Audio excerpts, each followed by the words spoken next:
नमस्कार, स्वागत है आपका फिफाना हिंदी क्लासेस के यूट्यूब चैनल पर। और इस क्लास में अपन पढ़ रहे थे विभिन्न बालकों के प्रकार। तो विशिष्ट बालकों को देखा था आपनों ने, और विशिष्ट बालकों में अनेक प्रकार के बालक आते हैं। मैंने आपको कहा था कि सामान्य से यदि कोई बालक आगे है यानी प्रतिभाशाली है तो वो भी विशिष्ट बालक है, और सामान्य बालक से जो पीछे है वो भी विशिष्ट बालक कहलाता है। अपने सिलेबस के अनुसार यदि अपन देखें तो सिलेबस में प्रतिभाशाली बालक है। अपन पहले सिलेबस पर ही बात कर लेते हैं। प्रतिभाशाली बालक, शाली बालक, इसके साथ साथ पिछड़े बालक, पिछड़े बालक, अलाभान्वित बालक, अलाभान्वित बालक, सृजनात्मक बालक, बालक, और इसके साथ साथ मंद बुद्धि बालक। ये बालक अपने सिलेबस में चलते हैं। अब जो अलाभान्वित बालक होते हैं उनको अपन असक्षम में भी ले जाते हैं, जिनकी अधिगम से संबंधित असक्षमता होती है। ये समस्यात्मक बालक भी हो सकते हैं। तो इस प्रकार से यहाँ पर जो दो शब्द और है, अधिगम अक्षमता और समस्यात्मक बालक, उनको भी इसी के अंदर शामिल किया जा सकता है। तो यहाँ पर अपन देखेंगे कि भाई 1 2 3 4 5 प्रकार के बालकों को अपने को अध्ययन करना है, जिसमें से प्रतिभाशाली बालक अपन इस क्लास में देख चुके हैं। अब अपन आज देखेंगे इन 4 प्रकार के बालकों को। पिछड़े बालक से शुरू करेंगे और लास्ट तक अपन पहुंचेंगे। तो शुरू करते हैं अपन पिछड़े बालकों से। पिछड़े बालक कहेंगे किसे, यदि इस पर विचार किया जाए तो पिछड़े बालक, इस विषय पर यदि चर्चा की जाए तो एक होता है औसतन बालक, जिसे अपन सामान्य बालक कह सकते हैं। अब औसतन या सामान्य जो बालक होता है उसकी बुद्धि लब्धि सामान्य होती है। उसको अपन ये कह सकते हैं कि देखिए, शिक्षा की नीति के अनुसार 6 वर्ष का बालक विद्यालय में प्रवेश लेता है, उसके बाद 5 वर्ष तक अध्ययन करता है, तब वह प्राथमिक स्तर को पार कर जाता है, और प्राथमिक स्तर को पार कर जाता है। अब यदि अपन बात करें तो ये प्राथमिक स्तर के बालक की आयु कितनी होगी? 11 वर्ष होगी, है ना। तो 11 वर्ष के बालक को प्राथमिक स्तर के सभी प्रश्नों को हल करना आना चाहिए। बात निकलकर ये आ जाती है, यदि कोई 11 वर्षीय बालक प्राथमिक स्तर तक का पैटर्न हल कर पाता है, समस्याओं का समाधान कर पाता है, तब तो वह बालक माना जाएगा सामान्य बालक, सामान्य बालक माना जाएगा। क्यों? क्योंकि सामान्यतः जो सामान्य बालकों की मानसिक एवं शारीरिक वृद्धि एवं विकास होना चाहिए वो इस बालक का हो रहा है। 11 वर्ष की उम्र के अनुसार यह बालक प्रश्नों का हल निकाल रहा है, उसका विकास हो रहा है। और यदि कोई बालक, अपन देखें कि कोई भी बालक ऐसा है जो है तो 11 वर्ष का, परंतु वह उच्च प्राथमिक स्तर के प्रश्नों को हल कर पाता है। तो यदि कोई ऐसा बालक है जो 11 वर्ष का है, एक बालक जो 11 वर्ष का और उच्च प्राथमिक स्तर के प्रश्नों को हल कर पाता है, तो उस बालक को अपन प्रतिभाशाली बालक कहेंगे। प्रतिभाशाली बालक कहेंगे क्योंकि उसका मानसिक विकास अधिक हो रहा है, वह सामान्य से उच्च है, तो वह प्रतिभाशाली बालक हो जाएगा। अब एक बालक है कि वो जो उच्च प्राथमिक स्तर के लेवल में है। अब उच्च प्राथमिक स्तर के बालक की यदि एज की बात करें, आयु की बात करें, तो उच्च प्राथमिक स्तर में अपन 6ठी से 8वीं तक यानी 3 वर्ष और जोड़ दीजिए। 3 वर्ष और जोड़ेंगे तो आयु कितनी आ जाएगी? 14 वर्ष आ जाएगी। ठीक है, तो यहां पर अपन मान सकते हैं कि 14 वर्ष का बालक यदि उच्च प्राथमिक स्तर को पार कर रहा है तब तो वो सामान्य है। परंतु यदि 14 वर्ष का बालक प्राथमिक स्तर तक के ही प्रश्नों को हल कर पाता है या फिर उससे भी कम हल कर पाता है, तो वह कैसा बालक माना जाएगा? पिछड़ा बालक माना जाएगा। क्यों? क्योंकि उसका 14 वर्षीय बालक का लेवल है उच्च प्राथमिक स्तर, पर वह प्राथमिक स्तर के प्रश्नों को ही हल नहीं कर पाता, तो वह पिछड़ा हुआ बालक या पिछड़ा बालक माना जाएगा। तो ये यहाँ पर पिछड़ा बालक की परिभाषा हो सकती है, जिसमें अपन ने सीधे सीधे शब्दों में यदि परिभाषित करें तो अपन क्या कह सकते हैं? देखिए, यहां पर अपन ये कह सकते हैं कि जो बालक कक्षा के औसत कार्य नहीं कर सकता। औसत का मतलब होता है सामान्य आयु के अनुसार औसत कार्य नहीं कर सकता, अथवा सामान्य बालकों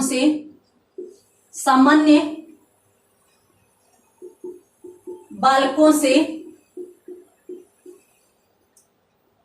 पीछे रह जाता है,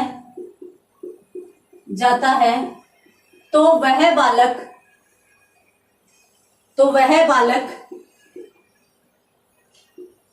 पिछड़ा बालक कहलाता है। सीधी सी बात तो इतनी सी ही है। कौन सी? कि जो कक्षा के औसत कार्य यानी जिस कक्षा में वह है उसके औसत कार्य नहीं कर पा रहा और इसके साथ साथ सामान्य बालकों से पीछे रह जाता है, तो वहां पर अपन कह सकते हैं कि वह बालक कैसा बालक माना जाएगा? पिछड़ा बालक माना जाएगा। देखिए, शोनेल नाम के एक विचारक हैं, शोनेल नाम के एक विचारक है जिन्होंने इसमें परिभाषा दी है, या फिर अपन यूं कहें कि पिछड़े बालकों को परिभाषित किया है। उन्होंने क्या कहा है कि जो बालक अपनी आयु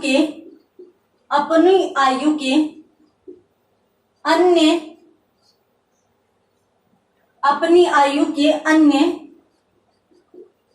जो भी अन्य अपनी आयु के मतलब जो उसकी बराबर की आयु के हैं और अन्य जो सामान्य बालक होते हैं,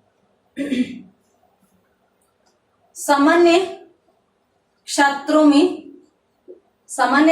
में जो बालक अपनी आयु के अन्य सामान्य छात्रों में क्या दिखाता है? मंद बुद्धि दिखाता है, या फिर अपन यूं कहें कि अन्य बालकों की तुलना में छात्रों की तुलना में क्या दिखाता है भी वह? तो वह तुलना में शैक्षिक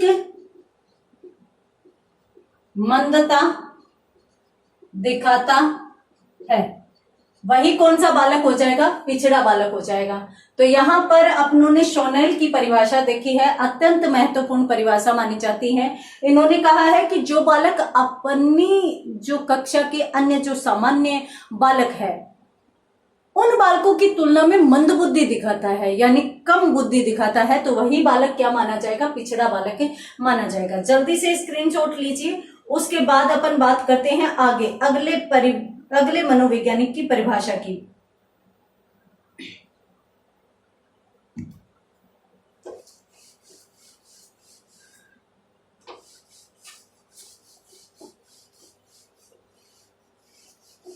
सिरिल बर्ट की परिभाषा भी इस संबंध में महत्वपूर्ण मानी जाती है।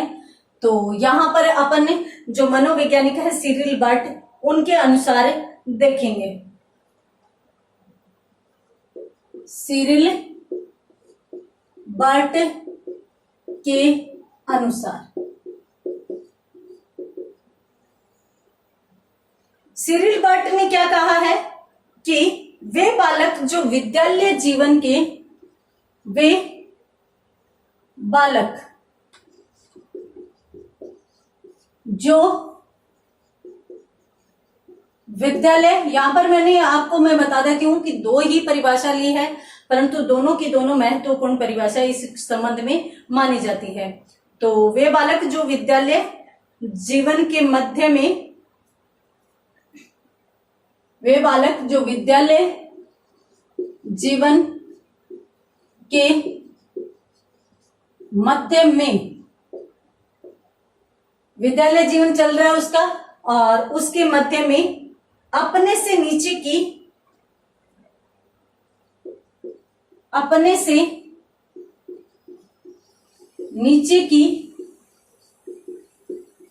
उस कक्षा का औसत कार्य, जो नीचे की कक्षा का औसत कार्य नहीं कर पाते, कक्षा का औसत कार्य नहीं कर पाते, जो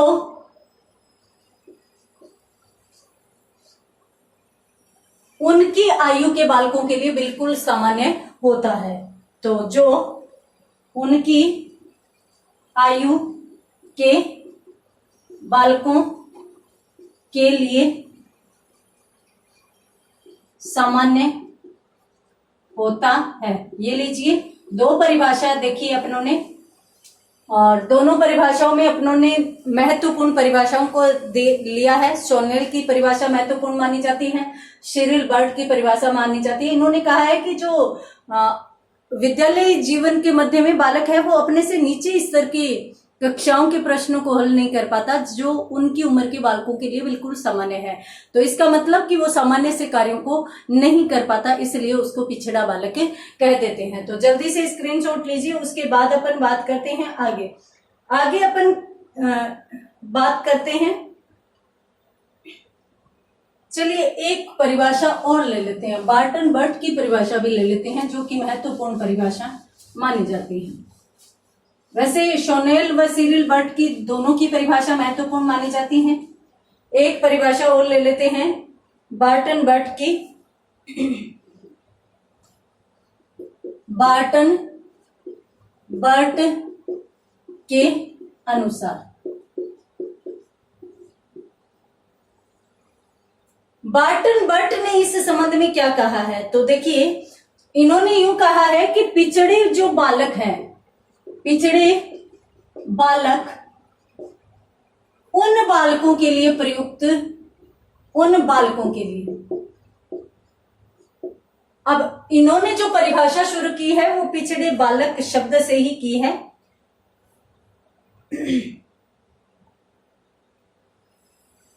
तो पिछड़े बालक उन बालकों के लिए प्रयुक्त किया जाता है। प्रयुक्त यानी ये शब्द है वो उन बालकों के लिए प्रयुक्त किया जाता है। किन बालकों के लिए प्रयुक्त किया जाता है? जिनकी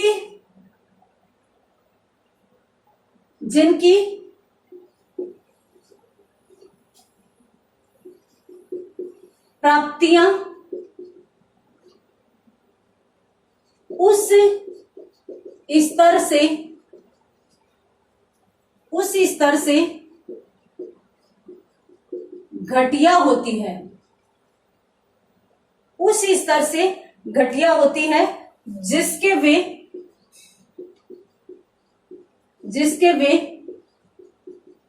योग्य होते हैं। ये लीजिए, अत्यंत महत्वपूर्ण परिभाषा मानी जा सकती है। ये भी बहुत ही सुंदर सी परिभाषा है। ये पिछड़े बालक उन बालकों के लिए प्रयुक्त किया जाता है जिनकी प्राप्तियां उस स्तर से घटिया होती है जिनके वे योग्य हैं, यानी अपनी योग्यता के अनुसार वो प्राप्तियां हासिल नहीं कर पाते। उसके बाद अपन बात करते हैं, देखिए पिछड़े बालकों के प्रकार की। पिछड़े बालकों को दो प्रकारों में बांटा जाता है, दो प्रकारों में विभक्त किया जाता है। अपन सिर्फ और सिर्फ महत्वपूर्ण चीजों को यहां पर लेंगे। तो पिछड़े बालकों के प्रकार, पिछड़े बालकों के प्रकार, कितने प्रकार होते हैं पिछड़े बालकों के? तो यहां पर मैं आपको बता देती हूं कि 2 प्रकार पिछड़े बालकों के माने जाते हैं। अब कौन कौन से माने जाते हैं देखिए, सामान्य पिछड़ा बालक, सामान्य पिछड़ा बालक, सामान्य पिछड़ा बालक, और दूसरा होता है विशेष पिछड़ा बालक।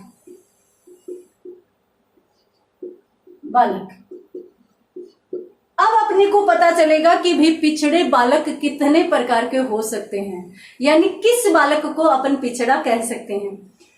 कुछ बालक तो ऐसे होते हैं जो सभी विषयों में कमजोर होते हैं, सभी विषयों में कमजोर, सभी विषयों में पिछड़े।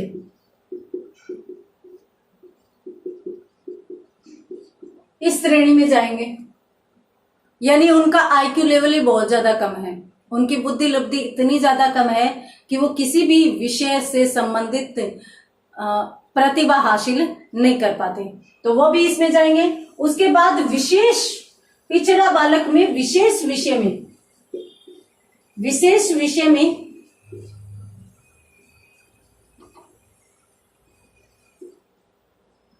पिछड़ा बालक।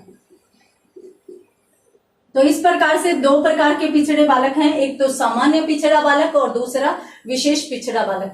सभी विषयों में जो पिछड़ा हुआ है वो तो सामान्य पिछड़ा हो जाएगा, और जो विशेष विषयों में पिछड़ा हुआ है तो वो विशेष पिछड़ा बालक हो जाएगा। यहां पर यदि अपन बात करें तो देखिए, जो सामान्य पिछड़ा बालक है वो तो सभी विषयों में कमजोर होगा क्योंकि उसका आईक्यू लेवल है, तो उसको पिछड़ा माना जा सकता है।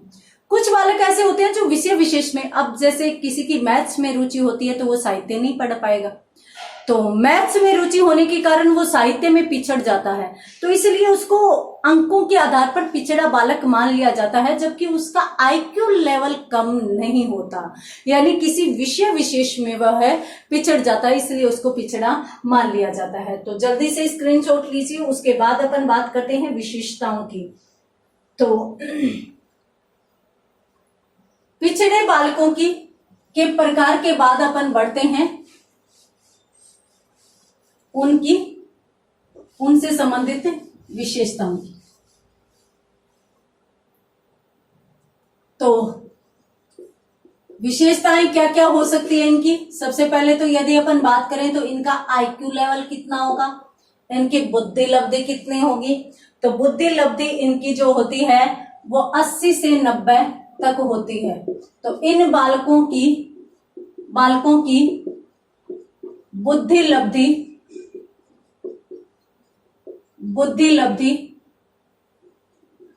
80 से 90 तक होती है।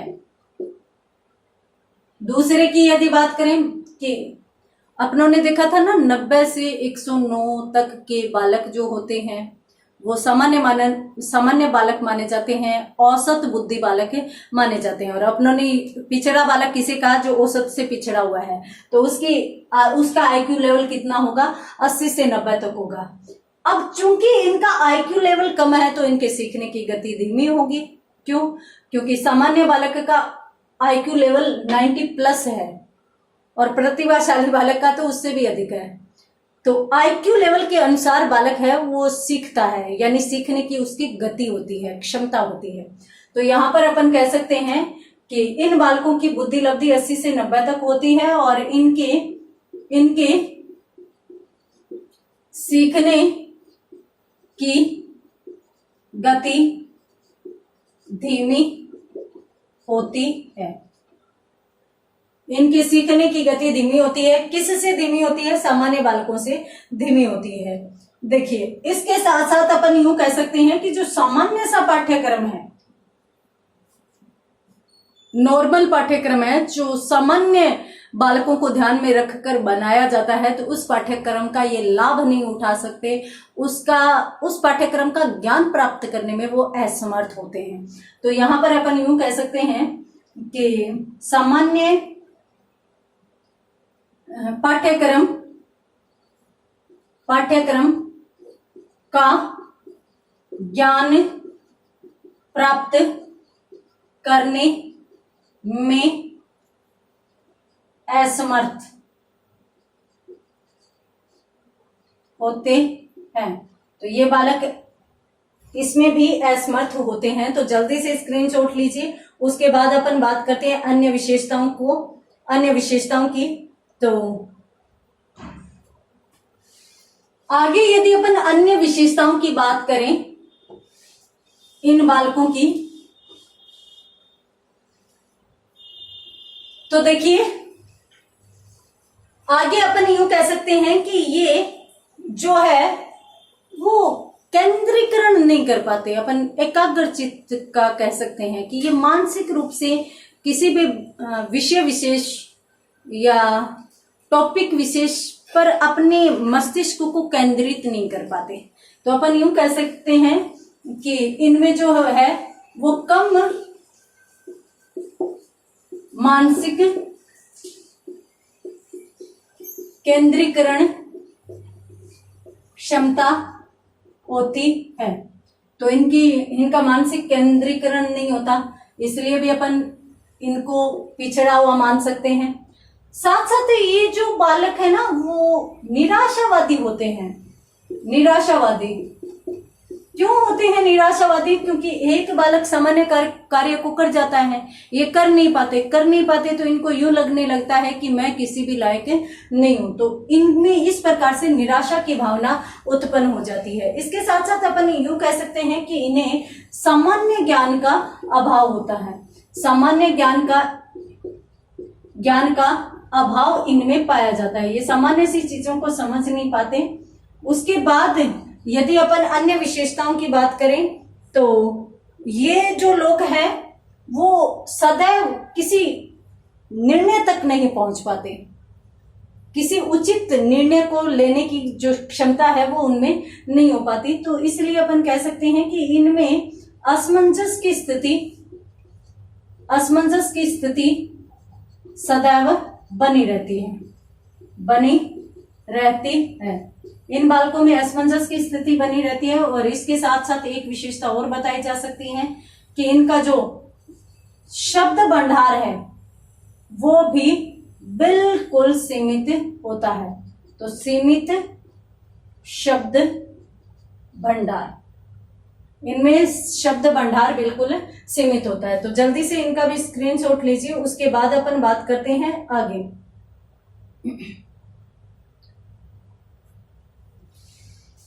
इनकी एक विशेषता ये भी कही जा सकती है कि इनमें ध्यान विस्तार कम होता है। ध्यान विस्तार का मतलब होता है कि कुछ बच्चे इतने एक्टिव होते हैं कि अपने आसपास की चीजों को इतना ज्यादा नोटिस करते हैं और उनसे संबंधित प्रश्न खड़े कर देते हैं, जबकि इनमें ऐसा नहीं होता। इनको सीमित विषयों की तरफ ले जाया जाता है तो वही उनकी मानसिक सीमितता बनी रहती है। तो यहां पर अपन कहेंगे कि ध्यान विस्तार सीमित। तो इनका ध्यान जो है वो विस्तार अधिक नहीं होता, सीमित होता है।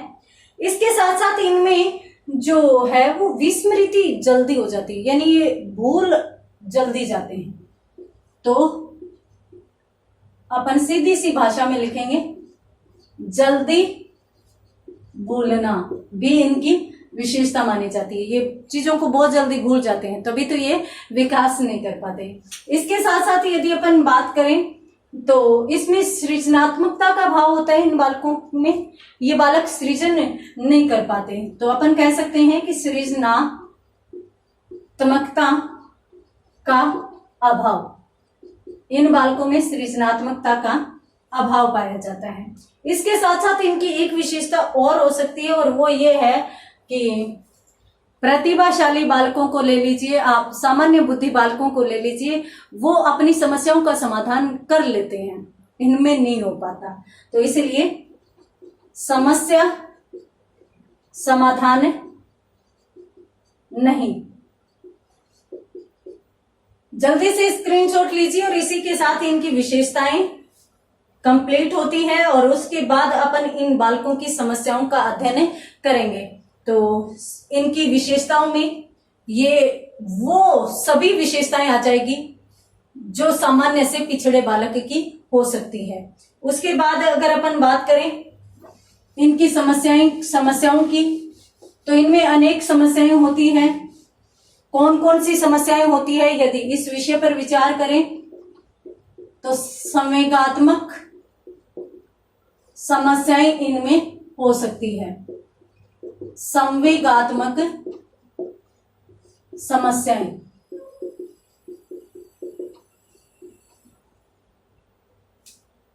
संवेगात्मक समस्याएं यानी ये संवेगात्मक रूप से अस्थिर रहेंगे, और कहते हैं कि जो उत्कृष्ट बालक है वो वही माना जाएगा जिसके संवेग बिल्कुल स्थिर हो। तो इनके जो संवेग अस्थिर होते हैं, इसीलिए संवेगों की अस्थिरता के कारण इनमें हीन भाव भी आ जाता है। तो इनके संवेग अस्थिर होंगे और संवेगात्मक अस्थिरता के कारण इनमें हीन भाव आएगा, यानी अपने आप को छोटा मानने का भाव आ जाएगा, और निराशा का भाव भी इनमें आ जाएगा। तो ये इन बालकों की समस्या है। यदि ये बालक सामान्य रहे तो शायद ये थोड़ा सा आगे बढ़ सकते हैं। कहते हैं ना कि करत करत अभ्यास से जड़मति होत सुजान। तो इनमें इस प्रकार की भावनाएं आ जाती हैं, सामान्य कार्य नहीं कर पाते हैं, तो इसलिए तो यहाँ पर अपन संवेगात्मक समस्याओं को देख सकते हैं। इसके अलावा इनमें सामाजिक समस्याएं होती हैं, और सामाजिक समस्याएं इनमें कौन कौन सी होती हैं?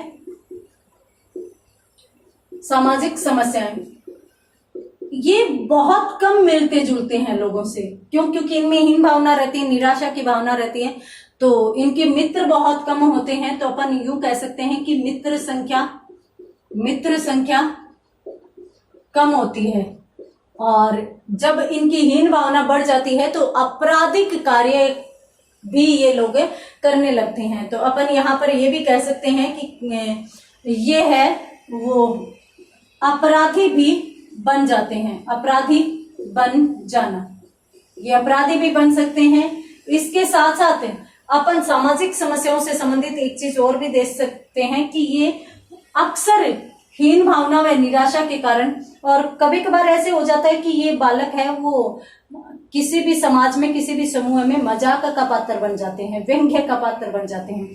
तब ये क्या हो जाते हैं? तब ये समाज विरोधी व्यवहार करने लगते हैं, समाज विरोधी व्यवहार करने लगते हैं। तो यहाँ पर ये एक बड़ी समस्या इन बालकों की बन जाती है। इसके बाद यदि अपन समस्याओं के बारे में देखें तो मानसिक समस्या आती है, मानसिक समस्या इनमें आती है, मानसिक समस्या। और मानसिक समस्या में सबसे पहले तो अपन यही कह सकते हैं कि भाई ये औसत से कमजोर होते हैं। दूसरा, इनका आईक्यू लेवल कम होता है। तो औसत से कमजोर व बुद्धि लब्धि कम, इनकी बुद्धि लब्धि कम होती है और ये औसत से कमजोर बालक होते हैं। तो जल्दी से स्क्रीनशॉट लीजिए। उसके बाद अपन बात करते हैं आगे अपन बात करते हैं शैक्षिक समस्याओं की। तो इसके अलावा जो इन बालकों की समस्या हो सकती है वो शैक्षिक समस्या ही हो सकती है।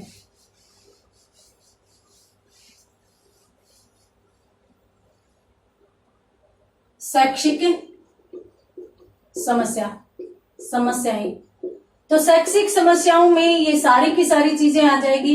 इनका आईक्यू लेवल कम है, तो ये सामान्य पाठ्यक्रम का ज्ञान नहीं ले पाते, सामान्य पाठ्यक्रम का ज्ञान प्राप्त करने में असमर्थ होते हैं। इसके साथ साथ अपन यूं कह सकते हैं कि ये औसत बालकों से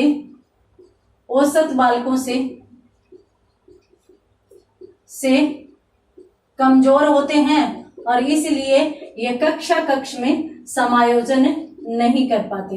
तो समायोजन क्षमता कम कह सकते हैं अपन, नहीं तो नहीं कहेंगे, समायोजन की क्षमता इनमें कम होती है। तो जल्दी से स्क्रीनशॉट लीजिए, ये थी इनकी समस्याएं। उसके बाद यदि अपन बात करें कि इनका जो पिछड़ापन है उसके कारण क्या हो सकते हैं। बहुत सारे कारण हो सकते हैं, इनमें शारीरिक दोष हो सकता है, इनके परिवार का प्रभाव हो सकता है।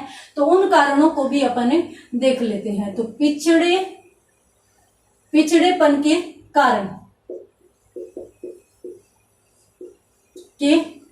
कारण यहां पर अपन देख सकते हैं। तो पिछड़ेपन के कौन कौन से और कितने कारण होते हैं इस संदर्भ में यदि अपन बात करें तो देखिए, पिछड़ेपन के कारणों में शारीरिक दोष सबसे पहला और सबसे महत्वपूर्ण कारण हो सकता है। अब शारीरिक दोष में बालक में श्रवण दोष हो सकता है, वाक दोष हो सकता है, नेत्र दोष हो सकता है, देखने में कमी हो सकती है।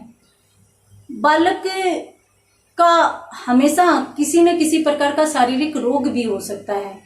जैसे किसी बच्चे को हमेशा सिर दर्द होता रहता है, किसी बच्चे को लगभग ज्वर रहता है। तो ये जो चीजें हैं ये भी उस बालक को पिछड़ा बना देती है, क्योंकि वह बालक, जब कहते हैं ना स्वस्थ शरीर में ही स्वस्थ मस्तिष्क का वास होता है, तो वो बालक है वो स्वस्थ नहीं होंगे तो एकाग्रचित नहीं हो पाते तो ध्यान नहीं दे पाते, इस कारण वो पिछड़ जाते हैं। तो यहाँ पर शारीरिक दोष में वो सारी की सारी चीजें आ जाएगी जो मैंने बताई है कि वाक दोष, श्रवण दोष, सिर दर्द, तपेदिक, सारी की सारी चीजें इसमें आ जाएगी। उसके बाद यदि अपन बात करें तो परिवार का प्रभाव भी हो सकता है।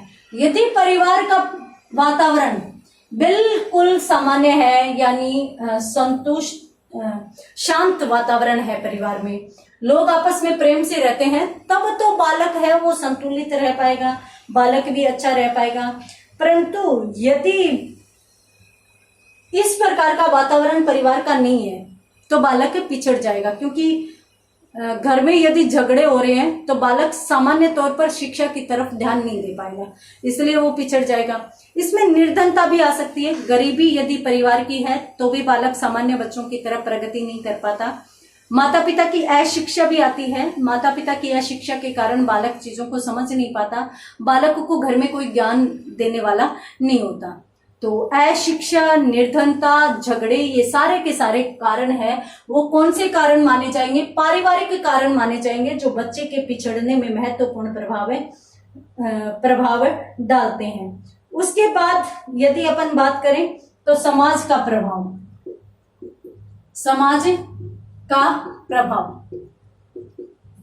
देखिए समाज व परिवार में दोनों में दो चीजें कॉमन होती है। एक तो समाज का दृष्टिकोण, समाज का रवैया कैसा है, परिवार का दृष्टिकोण, परिवार का रवैया कैसा है। ये दोनों चीजें बालक के विकास को प्रभावित करती है, बालक के आईक्यू लेवल को भी प्रभावित करती है, यानी बालक सामान्य होते हुए भी पिछड़ सकता है। दूसरी चीज पक्षपात का व्यवहार आता है। यदि कोई बालक है जिसका परिवार में पक्षपात, जिसके साथ दुर्व्यवहार किया जाता है, समाज में जिसके साथ पक्षपात की भावना की जाती है, तो वहां पर भी वह बालक पिछड़ जाता है। और समाज में पड़ोसी का व्यवहार भी शामिल कर लिया जाता है कि यदि पड़ोस अच्छा है तो व्यक्ति है वो संतुलित रहता है। इसके बाद यदि अपन बात करें आगे तो विद्यालय का प्रभाव भी यहाँ पर महत्वपूर्ण माना जाता है। विद्यालय के प्रभाव में अपन कौन कौन सी चीजें लेंगे? एक तो सबसे पहली बात तो पाठ्यक्रम, बालक के लेवल के अनुसार, बालक की योग्यता परिपक्वता के अनुसार यदि पाठ्यक्रम नहीं है तो वहां पर बालक पिछड़ जाएगा। दूसरी बात समय सारणी का प्रभाव। समय सारणी ऐसे कहते हैं ना कि जब क्लास शुरू होती है, सुबह सुबह जब बच्चे विद्यालय में पहुंचते हैं तब कठिन स्तर के विषयों का अध्ययन करवाया जाता है, क्योंकि उस समय वो मस्तिष्क के रूप से बिल्कुल तरोताजा होते हैं।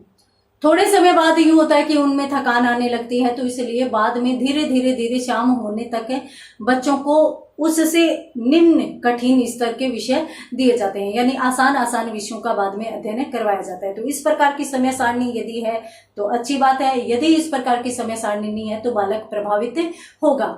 इसके साथ साथ यदि अपन बात करें तो शिक्षकों का दोषपूर्ण व्यवहार भी बालक को पिछड़ेपन की ओर ले जा सकता है। शिक्षकों की अयोग्यता भी बालक को प्रभावित कर सकती है। तो विद्यालय में भी, विद्यालयी वातावरण में भी अनेक ऐसी चीजें हैं जो बालक के व्यक्तित्व को प्रभावित करती है, या फिर अपन यूं कहें कि बालक की बुद्धि लेवल, बालक की आईक्यू लेवल को प्रभावित करती है। अब यदि अपन बात करें आगे अगले कारकों की, तो निम्न बुद्धि लब्धि। यदि बालक की बुद्धि लब्धि कम है तो आप ये सारी चीजें दे दीजिए, बालक विकास नहीं कर पाएगा। तो निम्न बुद्धि लब्धि भी बालक के पिछड़ेपन का कारण हो सकती है। इसके साथ साथ यदि अपन बात करें और, तो ध्यान केंद्रित, यदि बालक में ध्यान केंद्रित करने की क्षमता नहीं है, ध्यान केंद्रित करने की क्षमता का अभाव, तो बालक में यदि ध्यान केंद्रित करने की क्षमता का अभाव है तो भी बालक सामान्य बालकों के अनुसार विकास नहीं कर पाएगा। इसके साथ साथ रुचि अभिरुचि भी इसमें महत्वपूर्ण भूमिका निभाता है। कैसे? बालक को यही नहीं पता है कि उसकी रुचि किसमें है, वह कुछ भी तय नहीं कर पा रहा है, कुछ भी सोच नहीं पा रहा है, तो इसलिए वहां पर बालक विकास नहीं कर पाएगा। इसके साथ साथ अपन एक दो चीजों की बात और करें तो कठोर वातावरण भी बालक को पिछड़ा बनाता है।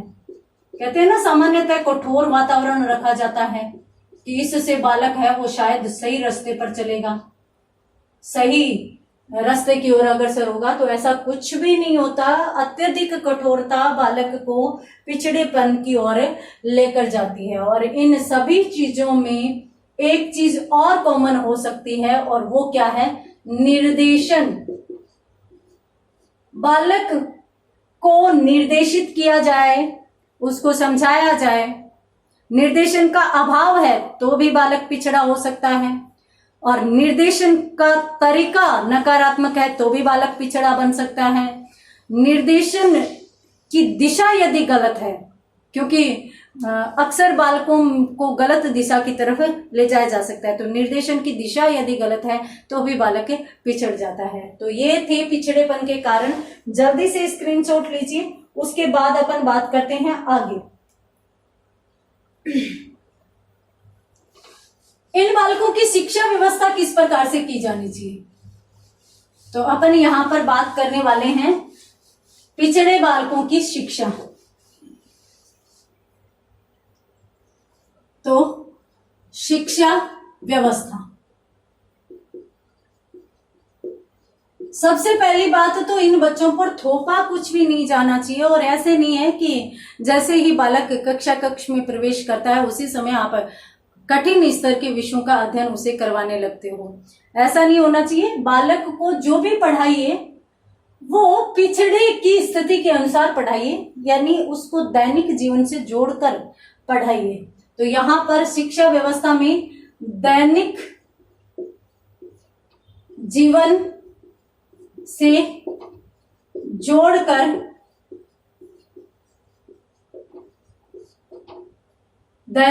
से जोड़कर विषय वस्तु का अध्ययन करवाना। अगर जीवन से जोड़कर उसे कोई भी बात बताई जाए कि जैसे तुम ये करते हो ना, उसी प्रकार से ये चीज ऐसे हो जाती है। जैसे छोटी छोटी क्लासों में पाठ चलते हैं ना, पानी भरने जाती है, माता खाना बनाती है, तो उस प्रकार के विषयों में कि जैसे आपके घर में आपकी मम्मा खाना बनाती है, कौन खाना बनाता है, मम्मा या बहन बनाती है या दादी बनाती है, तो इस प्रकार से उसको दैनिक जीवन की क्रियाओं से जोड़कर उसे पढ़ाया जाए। सहानुभूतिपूर्ण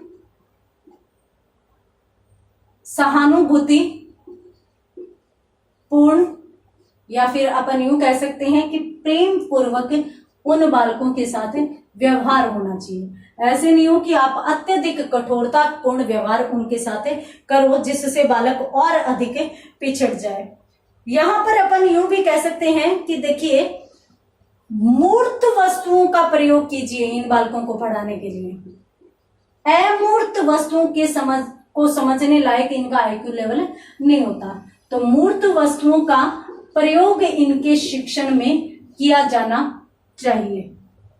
मूर्त वस्तुओं का प्रयोग का मतलब है कि यदि आप किसी भी विषय का अध्ययन करवाना चाहते हैं, मान लीजिए कि आप कोई सामाजिक या ऐतिहासिक अध्ययन करवाना चाहते हैं, तो आप किसी राजा के बारे में बताना चाहते हैं, तो उस राजा का चित्र ले आइए। कभी किस प्रकार का राजा का पहनावा होता था, वो अलग ही दिखता था, उसको देखकर लग जाता था कि हाँ भाई ये राजा है।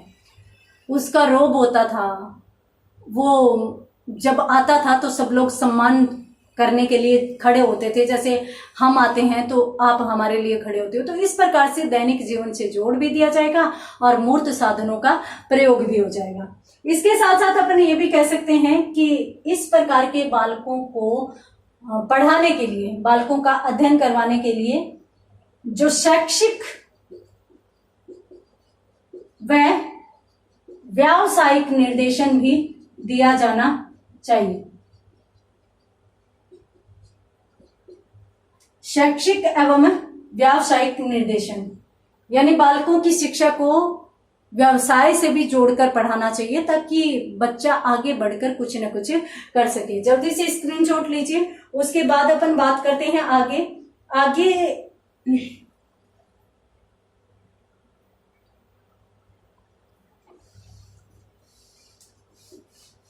पिछड़ेपन की शिक्षा के संबंध में अपन अन्य जो बातें कह सकते हैं वो ये है कि भाई इस प्रकार के बालकों के लिए है वो विशेष विद्यालयों में शिक्षण। इस प्रकार के बालकों को विशेष विद्यालयों में शिक्षण करवाया जाना चाहिए, जहां पर श्रव्य दृश्य सामग्री सारी की सारी उपलब्ध हो और इन बालकों के अकॉर्डिंग, इन बालकों की बुद्धि लब्धि के अनुसार उनको पढ़ाया जा सके। इसके साथ साथ यदि अपन बात करें तो जो पाठ्यक्रम है वो रुचिकर होना चाहिए, रुचिकर पाठ्यक्रम होना चाहिए। तो ये क्यों आवश्यक है? क्योंकि यदि रुचिकर पाठ्यक्रम है और आप जीवन से जोड़कर आसानी से अच्छे से बता रहे हो तो बालक उसमें रुचि लेगा। इसके साथ साथ अपन यूं भी कह सकते हैं कि सरल पाठ्यक्रम होना चाहिए। पाठ्यक्रम की सरलता जो है, रुचि के अनुसार सरल पाठ्यक्रम है तो बालक उसमें रुचि लेगा। और इसके साथ साथ कभी कभार यूं होता है कि शिक्षक इस प्रकार से शिक्षण कार्य करवाता है कि बालक की रुचि हट जाती है। तो सरल एवं रुचिकर पाठ्यक्रम को पढ़ाने के लिए सरल एवं रुचिकर शिक्षण भी करवाया जाना चाहिए,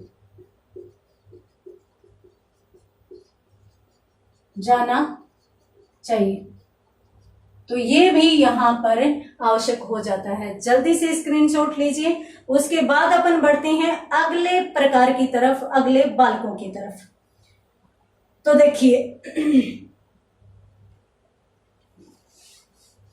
पिछड़े बालक के संबंध में अपनों ने सभी चीजों का अध्ययन किया, इनकी विशेषताएं देखी, इनकी समस्याएं देखी, शिक्षा की व्यवस्था किस प्रकार से होनी चाहिए। उसके बाद अपन बात करते हैं अगले बालकों की, और वो कौन से हैं? मंद बुद्धि बालक। मंद बुद्धि बालक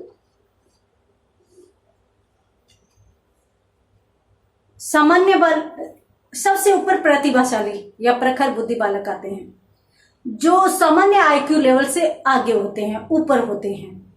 सामान्य वाले 90 से 109 तक की आईक्यू लेवल वाले मान लिए जाते हैं। अब उन सामान्य बालकों से थोड़ा सा जो पीछे है वो पिछड़ा बालक मान लिया जाएगा, और पिछड़े बालक से भी जो पीछे है उसको मंद बुद्धि बालक मान लिया जाता है। इसको अपन क्रो व क्रो के कथन से समझ सकते हैं। क्रो व क्रो, के अनुसार। क्रो व क्रो ने इनके संबंध में एक बात कही है और उन्होंने कहा है कि वे बालक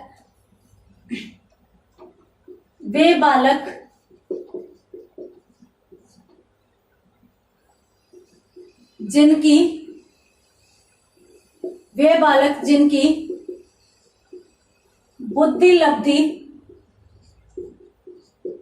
70 से कम है,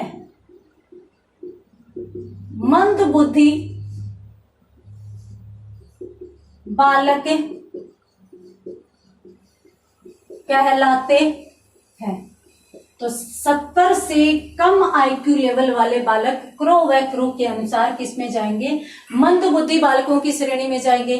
तो यहाँ पर अपन कह सकते हैं कि भाई जिनका आईक्यू लेवल बहुत कम हो उन्हें अपन किस में लेकर जाएंगे? मंद बुद्धि बालकों में। अगर अपन स्किनर की बात करें तो स्किनर ने भी इनको परिभाषित किया है और स्किनर की बहुत ही सुंदर छोटी सी सरल सी परिभाषा है जो बहुत ही महत्वपूर्ण भी मानी जाती है कि जो छात्र एक वर्ष में निर्धारित कार्यक्रम कह सकते हैं, निर्धारित पाठ्यक्रम कह सकते हैं। तो एक वर्ष में निर्धारित कार्यक्रम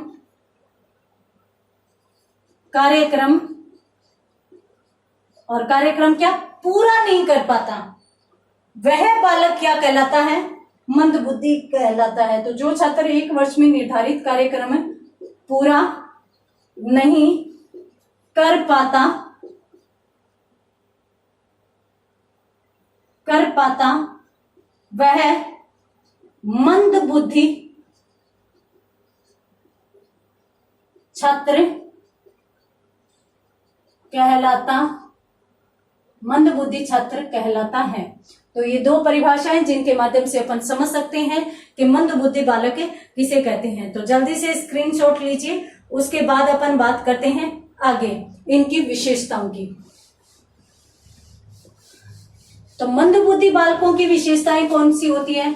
सबसे पहले तो इनका आईक्यू लेवल कम होता है या सीमित बौद्धिक क्षमता अपन यहाँ पर मान सकते हैं। तो अब अपन बात करने वाले हैं इनकी विशेषताओं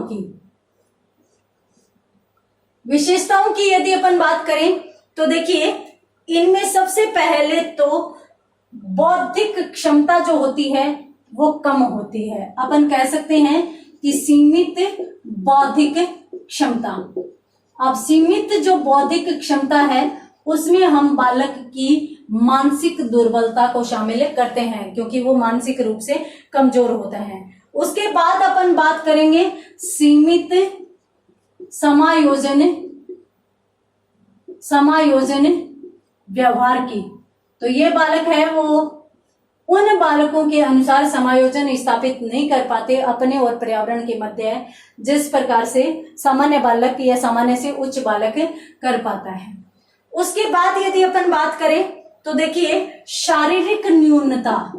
ये बालक है वो शारीरिक रूप से भी थोड़े से पिछड़े हुए होते हैं। अब शारीरिक पिछड़े हुए का मतलब ये नहीं कि दुबला पतला ही हो, ये बालक है मोटे भी हो सकते हैं, दुबले पतले, यानी सामान्य बालक के अनुसार तो नहीं होंगे। या फिर अपन यूं कह सकते हैं कि शारीरिक न्यूनता में शारीरिक दुर्बलता को शामिल किया जाएगा। शारीरिक रूप से जो भी कमजोरी है वो सारी की सारी हो जाएगी।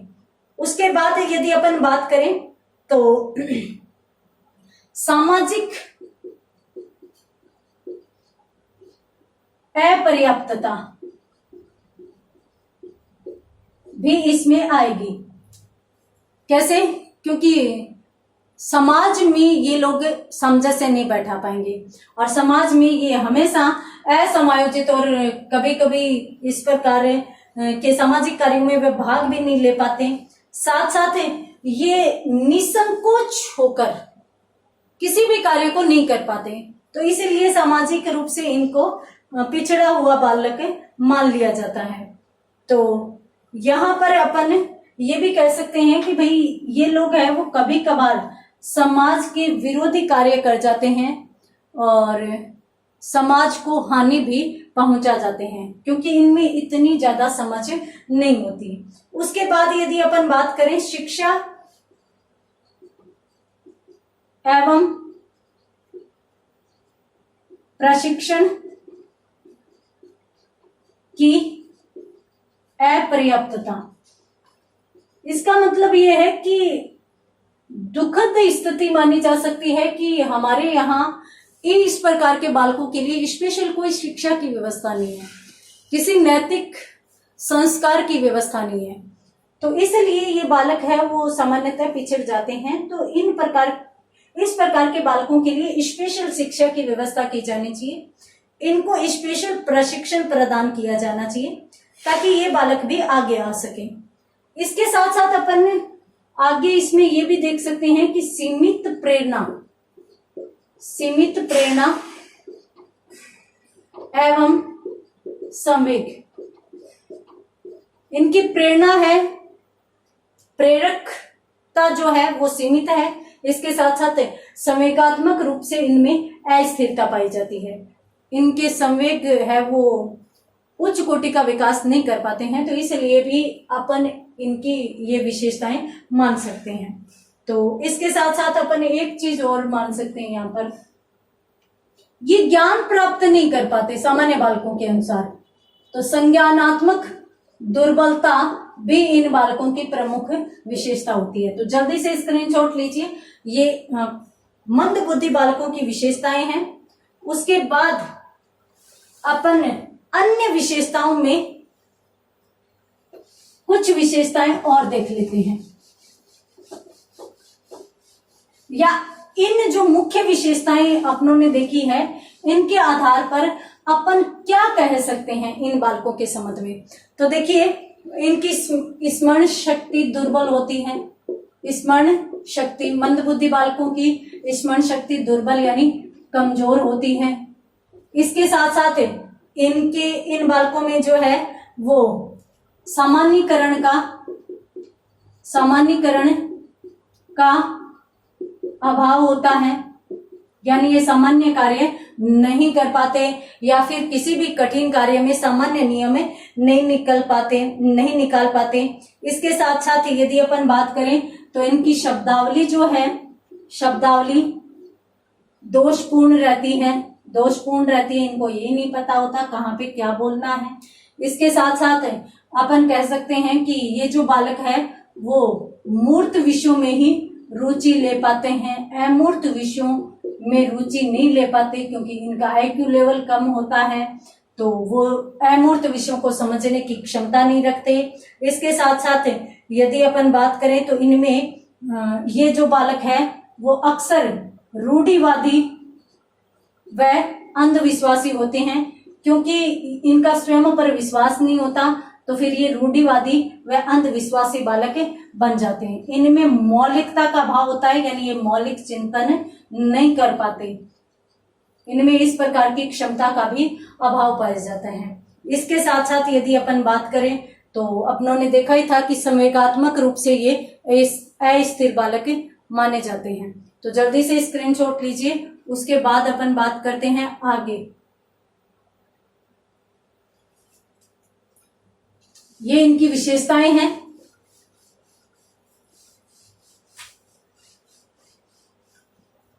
मंदबुद्धि बालकों की विशेषताओं के बाद यदि अपन बात करें इनकी शिक्षा की, तो इनकी शिक्षा व्यवस्था किस प्रकार से की जानी चाहिए। तो शिक्षा व्यवस्था में यदि अपन बात करें, अभी अपनों ने देखा था कि भी शिक्षा व प्रशिक्षण जो है वो इन बालकों के अकॉर्डिंग नहीं हो पाता, इसलिए भी ये लोग है वो पिछड़ जाते हैं। तो सबसे पहले तो आपको मैं बता देती हूँ कि इनकी शिक्षा में शारीरिक प्रशिक्षण है वो शामिल किया जाना चाहिए, क्योंकि इनमें IQ लेवल कम होता है तो ये मानसिक कार्य नहीं कर पाते, मानसिक रूप से ये कमजोर होते हैं, तो इसलिए इनको शारीरिक प्रशिक्षित करके इनसे इसी प्रकार के कार्य करवाए जाने चाहिए। इनको आर्थिक प्रशिक्षण दिया जाना चाहिए। आर्थिक प्रशिक्षण का मतलब हुआ कि इन्हें हस्त कौशल के क्षेत्र में विकास हेतु प्रेरित किया जाना चाहिए। तो आर्थिक प्रशिक्षण, हस्त कौशल का विकास, इसके साथ साथ इनमें नैतिक विकास हेतु भी अलग से शिक्षा की व्यवस्था की जानी चाहिए ताकि ये संस्कारी बने, ये समाज के लिए हानिकारक न बने। तो अपन यूं कह सकते हैं कि इन बालकों में नैतिक स्तर की शिक्षा व्यवस्था इनके लिए की जानी चाहिए।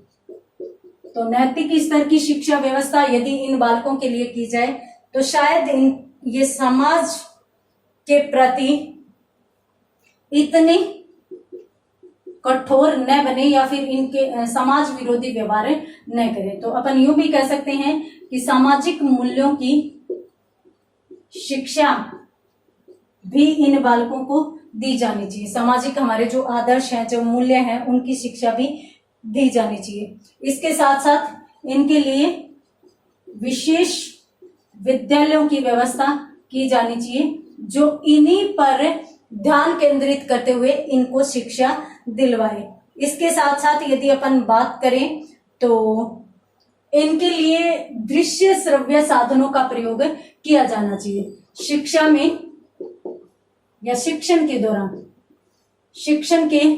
दौरान दृश्य श्रव्य साधनों का प्रयोग किया जाना चाहिए। इसके साथ साथ अपन यूं भी कह सकते हैं कि जो शिक्षण सहायक सामग्री है, शिक्षण सहायक सामग्री का प्रयोग भी किया जाना चाहिए। ये क्यों किया जाना चाहिए? क्योंकि इनकी मूर्त विषयों में रुचि है। अभी अपनों ने देखा था इनकी विशेषताओं में कि ये मूर्त विषयों में रुचि रखते हैं। तो मूर्त जो चीजें हैं वो इनको दिखाकर और इनको शिक्षण करवाया जाए। तो सहायक सामग्री में आप चार्ट ले सकते हैं, मानचित्र ले सकते हैं, कुछ भी ले सकते हैं। तो इस प्रकार से यदि इनकी शिक्षा व्यवस्था की जाए तो शायद ये बालक है वो सामान्य के बराबर आ सकते हैं। तो जल्दी से स्क्रीनशॉट लीजिए। उसके बाद यदि अपन बात करें कि इन बालकों का वर्गीकरण किस प्रकार से किया जा सकता है,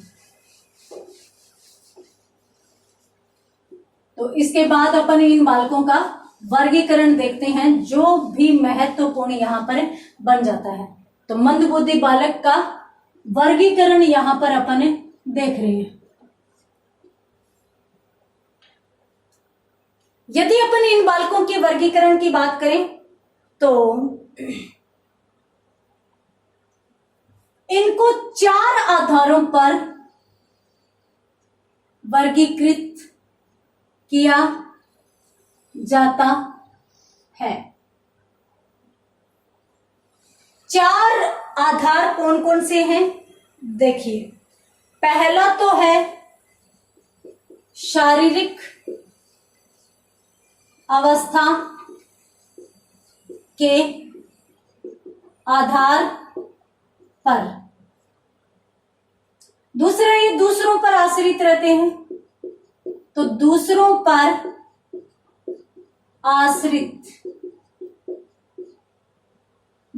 आश्रित रहने के आधार पर भी अपन मान सकते हैं। दूसरों पर आश्रित रहने पर मंदता भी होती है, बुद्धि लब्धि भी होती है। इस आधार पर भी अपन वर्गीकरण कर सकते हैं।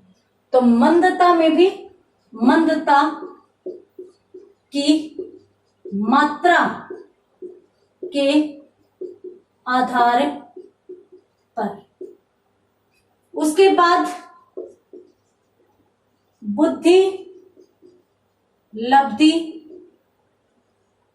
के आधार पर भी इनका वर्गीकरण किया जा सकता है। तो इस प्रकार से इन बालकों को 4 आधारों पर वर्गीकृत किया जा सकता है। एक तो शारीरिक अवस्था, दूसरों पर आश्रित ये रहते हैं तो उसमें भी पार्ट्स होते हैं, मंदता की मात्रा कितनी है, और इसके साथ साथ बुद्धि लब्धि के आधार पर भी इनका वर्गीकरण किया जा सकता है।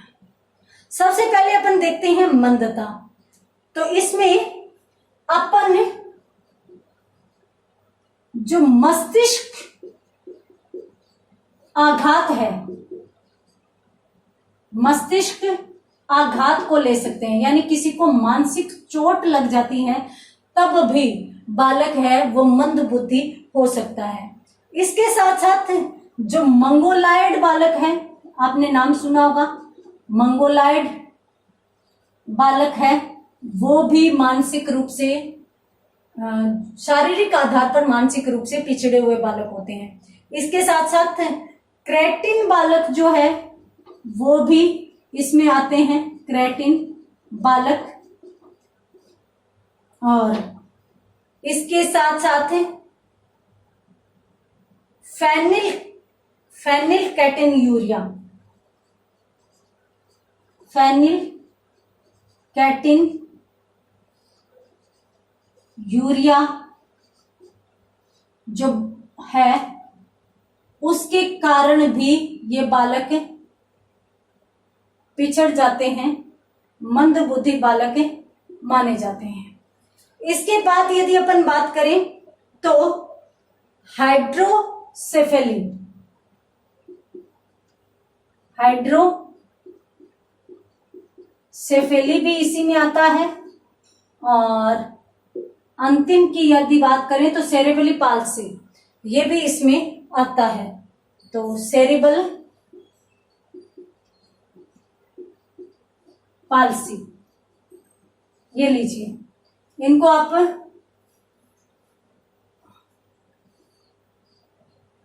ध्यान से देख लीजिएगा ताकि आगे अपने को इस प्रकार की चीजों को में कोई भी किसी भी प्रकार की समस्या नहीं आए। दूसरों पर आश्रित में 3 प्रकार के बालक हो सकते हैं। कुछ तो स्वतंत्र होते हैं, कुछ आंशिक स्वतंत्र होते हैं और कुछ आश्रित बालक होते हैं, आश्रित बालक होते हैं। तो यहाँ पर अपनों ने 2 प्रकार के बालकों को देख लिया। आप जल्दी से स्क्रीनशॉट लीजिए, उसके बाद अपन बात करते हैं आगे।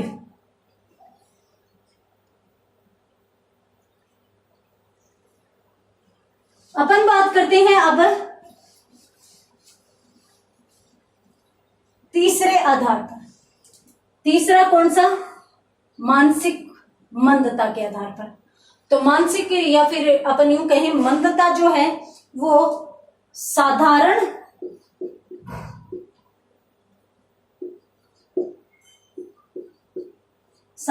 मंदता भी हो सकती है। अपन कह सकते हैं कि जो सामान्य रूप से पिछड़े हुए हों तो साधारण मानसिक मंदता भी हो सकती है। मानसिक मंदता। दूसरा आत्मबल मानसिक मंदता हो सकती है। और तीसरा गंभीर मानसिक मंदता भी इसमें आ सकती है। तो मंदता के आधार पर 3 प्रकार के बालक हो सकते हैं। अगर अपन बुद्धि लब्धि के आधार पर बात करें तो देखिए, शिक्षा प्राप्त करने वाले बालक भी आ सकते हैं, करने वाले भी आ सकते हैं, प्रशिक्षण प्राप्ति वाले भी आ सकते हैं,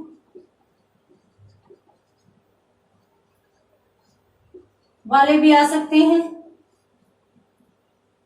और तीसरे में संवासित बालक भी आ सकते हैं।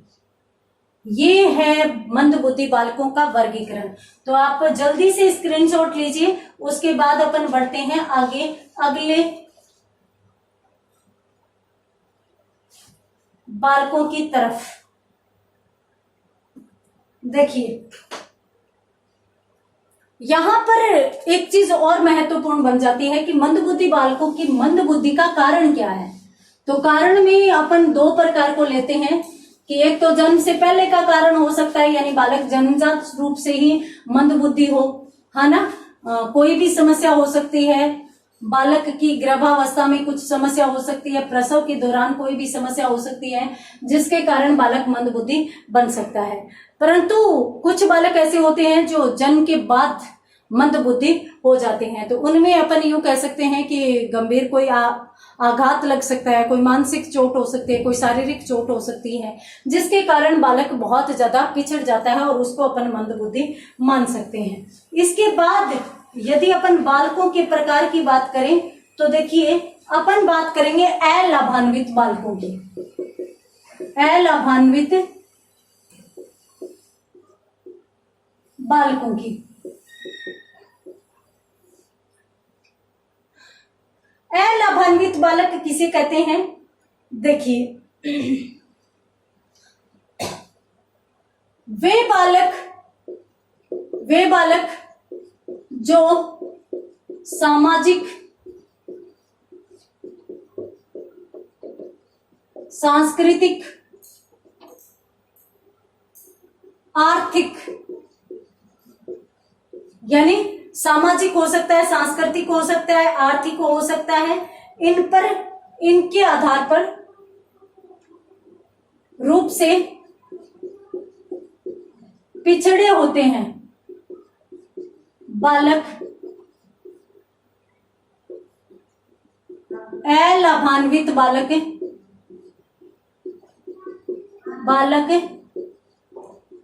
कहलाते हैं। क्यों?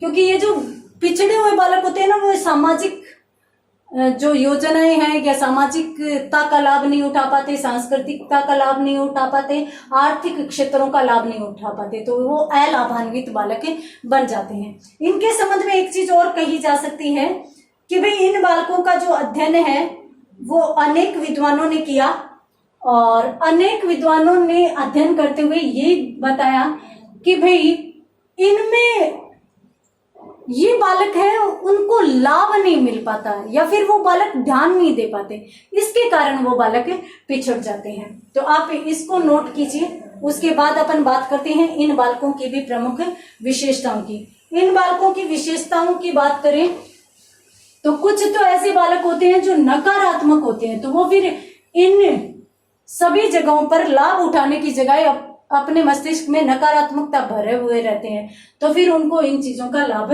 नहीं मिल पाता। तो अपन यहाँ पर बात करते हैं विशेषताओं की। तो इनकी विशेषताएं कौन कौन सी कही जा सकती हैं? सबसे पहले तो अपन यूं कहेंगे कि आत्म संप्रत्यय इनका नकारात्मक होता है। आत्म संप्रत्यय नकारात्मक होता है। नकारात्मक विचारधारा वाले बालक कभी भी कुछ भी सीख नहीं पाएंगे, इसलिए वो सामान्य रूप से पिछड़ जाएंगे। इसके बाद इनकी अभिप्रेरणा शक्ति कमजोर होती है। अभिप्रेरणा शक्ति इनकी कमजोर होती है। इसके साथ साथ अपन अभिप्रेरणा पावर के अलावा यूं भी कह सकते हैं कि इनमें जो है वो दूरदर्शिता की भावना नहीं होती, तो दूरदर्शिता भी इनकी कमजोर होती है। इसके साथ साथ अपन भाषागत कमजोरी को भी ले सकते हैं। भाषागत रूप से ये लोग कमजोर होते हैं, क्योंकि इनकी भाषा, इनमें किसी भी प्रकार की कोई भी क्षमता नहीं होती। अपन यूं कह सकते हैं कि जो बौद्धिक निष्पादन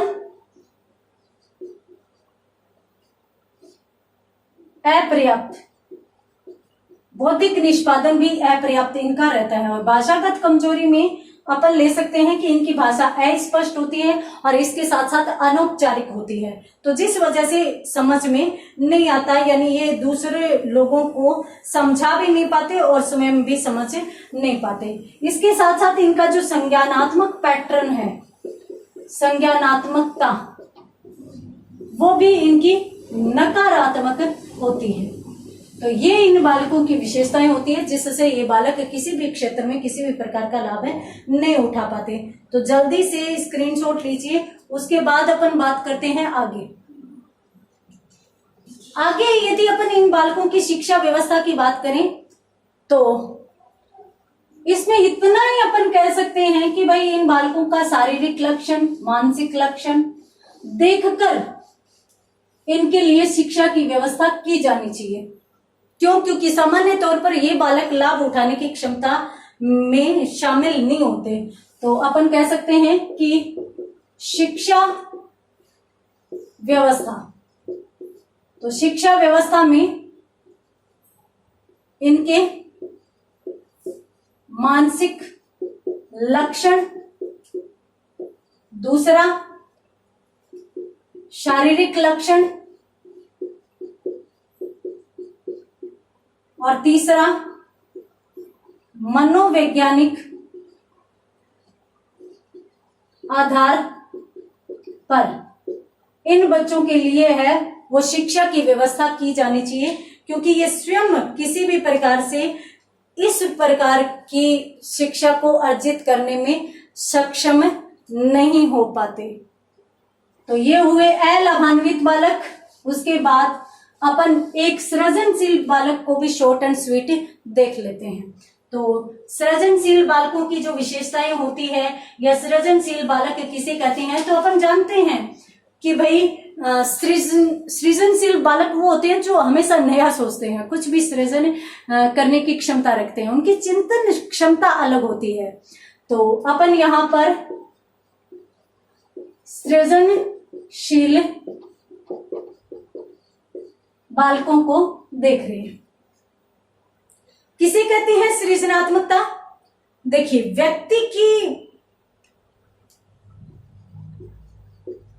व्यक्ति की मौलिक व असाधारण क्षमता ही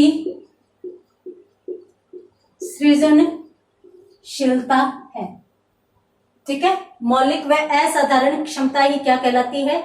सृजनशीलता कहलाती है। उसके बाद इनकी विशेषताओं की बात करें, विशेषताएं, तो इनमें विशेषताओं की यदि बात करें तो सबसे पहले तो मैं आपको बता दूंगी कि इनके चिंतन में सदैव मौलिकता रहती है, नवीनता रहती है। तो ये चीज भी यहां पर देखी जा सकती है। इसके साथ साथ यदि अपन बात करें तो ये दूरदर्शी होते हैं, स्पष्टवादी होते हैं, साहसी स्वभाव वाले होते हैं, यानी ये बच्चे साहसी होते हैं। इसके साथ साथ यदि अपन बात करें तो इनमें कल्पनाशीलता होती है, स्वतंत्रता की भावना होती है और ये बालक संवेगात्मक रूप से स्थिर संवेगों वाले होते हैं। तो ये थी इनकी विशेषताएं, जल्दी से स्क्रीनशॉट लीजिए। उसके बाद अपन बात करते हैं आगे। अपन एक चीज और देख लेते हैं, ये उत्साही होते हैं भाई, उत्साही होते हैं, इनमें गतिशीलता भी अधिक होती है। तो ये इनकी विशेषताएं हैं। उसके बाद अपन देखते हैं आगे, इनके संबंध में और कौन कौन सी बातें कही जा सकती है। तो देखिए, सृजनशील बालकों के लिए भी उसी प्रकार की विशेषताएं मानी जा सकती है जिस प्रकार की विशेषताएं अन्य बालकों के लिए है। पहली बात तो उनके लिए भी विद्यालयों की व्यवस्था अलग से की जानी चाहिए। इसके साथ साथ ये सृजनशील बालक है तो इन्हें ऐसे अवसर उपलब्ध करवाए जाएं जिससे इनकी जो सृजनात्मकता है या सृजन क्षमता है वो और अधिक मजबूत बने और जो सृजनात्मक क्षमता है इनकी वो विकसित हो सके। तो यहाँ पर अपन कह सकते हैं कि ये जैसे उत्साह है, तो उत्साही बालक को मनोविज्ञान ऐसे कहता है कि हमेशा संतुष्ट करने का प्रयास किया जाना चाहिए। ये जिस भी संबंध में अपने विचार व्यक्त करे उनके विचारों को आदर दिया जाना चाहिए, यहाँ तक कि उन्हें वे साधन भी उपलब्ध करवाए जिससे उनकी सृजनात्मकता को और अधिक बल मिले। तो यहाँ पर आज की क्लास में अपनों ने चारों प्रकार के बालकों की बात करी। जिनमें पिछड़े बालक, मंदबुद्धि, अलाभान्वित और सृजनात्मक बालक। तो इसी आधार पर या यहाँ पर जो बालकों के, विशिष्ट बालकों के प्रकार है वो पूरे होते हैं। मिलते हैं अगली क्लास में अगले टॉपिक के साथ, जो समायोजन टॉपिक है, अगला टॉपिक उसी के साथ। तो तब तक के लिए धन्यवाद।